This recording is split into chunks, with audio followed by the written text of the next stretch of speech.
सम्मान्य हेमा जी और इस सभागार में एकत्रित आए हुए सभी धर्मेंद्र जी के प्रशंसकगण, आज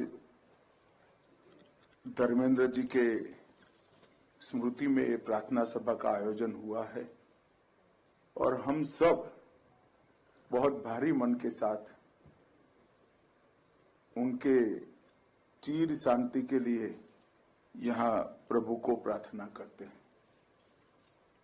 मेरा धर्मेंद्र जी के साथ कभी व्यक्तिगत मुलाकात नहीं हुआ। मैं पार्टी का अध्यक्ष था तब जब हेमा जी मथुरा से 14 में चुनाव लड़ रही थी, तब उनका फोन आया था कि वो एक पत्र भेज दे रहे हैं, वो पत्र मोदी जी जब प्रचार में जाए तब पढ़ लिया जाए तो उनको अच्छा लगेगा। उनका स्वार्थ उनको परमिट नहीं करता है कि धूल और इस प्रकार के वातावरण में वो आकर हेमा जी के लिए प्रचार करें, मगर जिस प्रकार की चिंता वो फोन पर बात कर रहे थे वो एक फॉर्मेलिटी नहीं थी। हेमा जी चुन कर आए, हेमा जी अच्छे वोट के लिए चुन कर आए, इसका कंसर्न, इसके लिए पूरी चिंता उनकी एक छोटी सी बात में मैं स्पर्श कर सकता था। मित्रों, धर्मेंद्र जी को 97 में life time achievement award film fair का मिला और 12 में पद्म भूषण भी मिला। 60 साल लंबा कैरियर, किसी भी फील्ड में अगर कोई व्यक्ति दाग के बगैर पारित करता है तो इसका मतलब है ये साफ दिल इंसान है। मैं आज यहां न गृह मंत्री के नाते आया हूं, न हेमा जी के संसद में साथी के नाते आया हूं।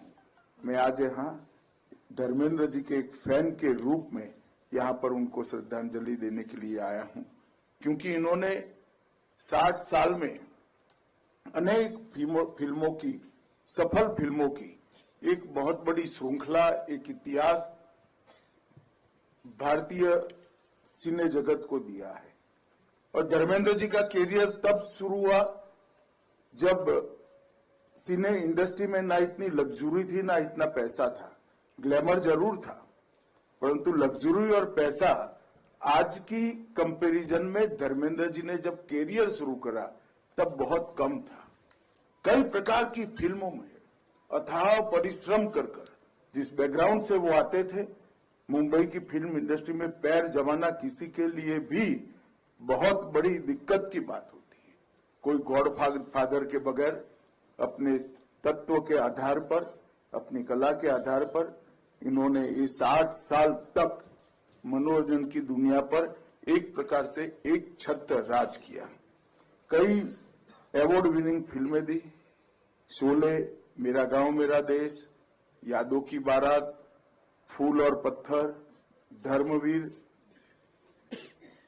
हर जगह उन्होंने जो रोल निभाए, गुस्से के साथ अव्यवस्था के खिलाफ लड़ने वाले व्यक्ति के रोल निभाए और युवाओं ने, और विशेषकर अन्याय को झेलते हुए युवाओं में वो अपना एक प्रकार से प्रतिनिधि बन गए।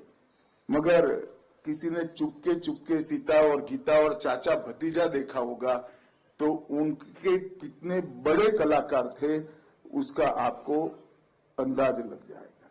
जो व्यक्ति 16 में इस प्रकार का रोल कर सकता है और वो ही चुपके में फिल्म समाप्त हो जाए तब हमें लगे कि अरे फिल्म समाप्त हो गया, इस प्रकार का रोल भी इतनी ही साहसिकता से करता है। ये उनकी कला में कितनी गहरी रुचि थी और कितने महान कलाकार थे वो बताते हैं। मित्रों, मैंने हकीकत, सत्यगाम, बंटवारा और आंखें चारों फिल्मों को देखा है। धर्म जी की कई फिल्में मैंने देखी हैं, मगर ये चारों फिल्में एक प्रकार से देशभक्ति से जुड़ी हुई फिल्म थी। और जब कोई भी कलाकार रोल करता है, कितना भी कुशल हो, कितना भी महान कलाकार हो, आपको मालूम पड़ता है कि ये रोल कर रहा है, ये मालूम पड़ ही जाता है। वो पात्र के बहुत नजदीक पहुंच जाता है, मगर पात्र नहीं बन सकता है। वो फिल्म का एक रोल कर रहा है, वो मालूम पड़ता है। मगर ये देशभक्ति की चारों फिल्में, इसमें आंखें तो मैंने कई बार देखी है, उसमें धर्म जी का रोल करते थे, तो मुझे लगता है, उस वक्त भी लगता था कि सच्चा देशभक्त व्यक्ति है, ये एक्टिंग नहीं कर रहा है, देश को प्यार करने वाला ये इंसान है। और ये इनकी बहुत बड़ी एक प्रकार से धाती थी। एक भी फिल्म में बहुत बड़ा किसान का बेटा का रोल न करने के बावजूद पूरी दुनिया को मालूम है कि धर्म जी किसान के बेटे थे और धरती को बहुत प्यार करते थे, अपने व्यवहार से, अपने वाणी से, और जो बोलते थे और करते थे, इसके बीच में कोई अंतर न होने के कारण एक सरल हृदय के अच्छे इंसान की छवि उन्होंने बनाई। धर्मेंद्र जी का जाना, 90 की आयु में भी जाना, इस देश के लिए, इस देश के सार्वजनिक जीवन के लिए और फिल्म इंडस्ट्री के लिए कभी भी पूर्ति न हो ऐसी क्षति है। और एक रिक्तता धर्मेंद्र जी के जाने से यहाँ पर खड़ी हुई है। हम और तो कुछ कर नहीं सकते, ईश्वर का जो इच्छा होता है वो ही अंतिम होता है। वास्तविकता है कि आज धर्म जी हम सबके बीच में नहीं है। मैं ईश्वर को प्रार्थना करता हूं कि महान आत्मा को, ये महान कलाकार को चीर शांति दे और इनके करोड़ों प्रशंसकों को भी सालों तक धर्मेंद्र जी की पुरानी फिल्में देखकर एक प्रकार से सांत्वना मिल पाएगी, इसका मुझे भरोसा है। हेमा जी और उनके सभी परिजनों को मैं हृदय पूर्वक सांत्वना देना चाहता हूं। आपका जो घाटा है, आपके जीवन में जो कमी बननी है, वो कोई पूरी नहीं कर सकता। मगर महान व्यक्ति जब जाता है और आप उसके परिजन होते हो, तो अपने आप आपका परिवार 4, 5, 6 लोगों का नहीं रह जाता, करोड़ों लोगों का रह जाता है। और मैं मानता हूं ये धर्मेंद्र जी की महानता ही आज करोड़ों लोगों के परिवार को, उनके परिवार के साथ भी जुड़ी हुई है।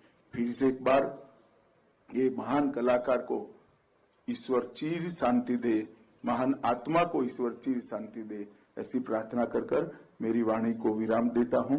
वंदे मातरम।